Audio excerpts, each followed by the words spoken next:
Делчев сабота ја одбележува 145 годишнината од раѓањето на својот патрон, еден од најголемите македонски револуционери, војводата Гоце Делчев.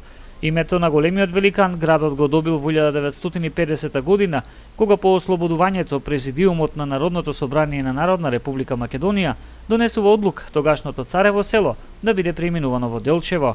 63 годишниот Слободан Димитровски е еден од ретките кој се сеќава на моментот кога Делчево го добива името, а исто така се сеќава и на аманетот кој го оставил Делчев. Јас сум 53 роден, он е 49-та. Значи, мојот 8 години 9. Он се убаво борил човекот за денешната меѓутоа.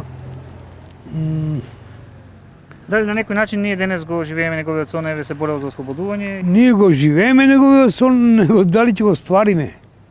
Да се обедини Македонија, дали ќе го оствариме? За Гоце Делчев има што да каже и помладата генерација. Тој дал голем придонес во борбата за самостојност на Република Македонија. Дали неговата девиза дека светот е културно поле за натпревар меѓу народите може да се каже дека е остварена во денешно време? Па и не баш.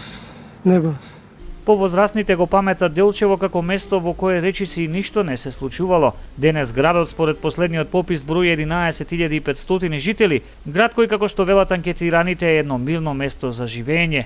Единствената нивна желба им е вработување на младите, а со тоа испречување на нивното иселување кое е се помасовно во последните 10 години. Немаше никаде разумно да немаше ништо. Мирен град е многу за живење, иначе нема работа. Младите? Тешко, младите нема дека да се запослат. Па погранично место не е лошо, добро е. Поне беше средено, али луѓето беа многу по-ближини. Помагааше се едни со други, обедините беа за се. Сега во моментот како се допаѓа градот? Што му фали, што е предност? Па може и подобро. Му не стига повеќе млади луѓе. Да, така. Тебе лично што ти фали како млад човек? Што сакаш да има?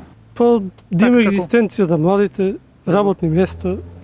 Инаку одбележувањето на големиот настан 145 години од раѓањето на великанот Гоце Делчев со полагање свежо цвеќе на политички партии, институции и граѓани, утре ќе се одбележи пред неговиот горд споменик во центарот на градот.